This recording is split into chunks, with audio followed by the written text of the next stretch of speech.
HS first year logic and philosophy Assamese medium শুদ্ধ উত্তৰ বাছি উলিওৱা। এ নম্বৰ, এইটো সঁচানে যে অমাধ্যম অনুমানত দুটা আশ্ৰবাক্য থাকে? উত্তৰটো হ'ব মিছা। অমাধ্যম অনুমানত এটা মাত্ৰ আশ্ৰবাক্য থাকে।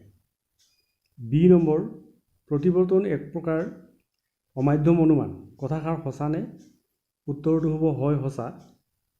প্ৰতিবৰ্তন এক প্ৰকাৰ অমাধ্যম অনুমান। চি নম্বৰ, অমাধ্যম অনুমানত সিদ্ধান্তটো কেইটা আশ্ৰবাক্যৰ পৰা নিশ্চিত হয়? উত্তৰটো হ'ব এটা। অমাধ্যম অনুমানত সিদ্ধান্তটো এটা মাত্ৰ আশ্ৰবাক্যৰ পৰা নিশ্চিত হয়। ডি নম্বৰ, এইটো সঁচানে যে অমিশ্ৰ নিৰপেক্ষ ন্যায়ত এটা হেতুপদ থাকিব লাগে? উত্তৰটো হ'ব মিছা। যে অমিশ্ৰ নিৰপেক্ষ ন্যায়ত দুটা হেতুপদ থাকিব লাগে। ই নম্বৰ, নিৰপেক্ষ ন্যায়ত হেতুপদ অন্ততঃ এবাৰ ব্যক্ত হ'ব লাগে কথাষাৰ সঁচানে?